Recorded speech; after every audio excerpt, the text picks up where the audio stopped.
কালকনন project হাতে নিয়ে দেশের উন্নয়ন করতেছে, দেশের মানুষের উন্নয়ন করতেছে, দেশের জনগণের কথা চিন্তা করে সেই কালকনন কার্যক্রম তারা চালিয়ে যাচ্ছে। এইটাই হচ্ছে দেশের উন্নয়ন। দেখেন সেই খাল খনন উন্নয়নে করতেছে আর মানুষের কতটা উন্নতি হচ্ছে। তো দেখতেই পাচ্ছেন যে খাল খনন কইরা মানুষের বাড়ি ঘর নষ্ট করে দিচ্ছে। এইটা হচ্ছে দেশের উন্নয়ন। বুঝতেই তো পারছেন কি অবস্থা, কি আর বলবো, বলার মতন ভাষা নাই।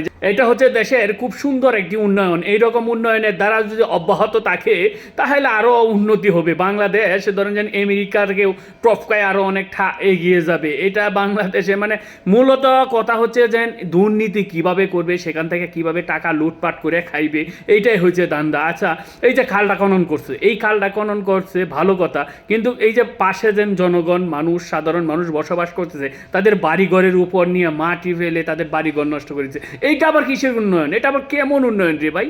এই উন্নয়ন তো আমার মাথায় ঢুকে না। এইসব উন্নয়নকে আমি ধিক্কার জানাই।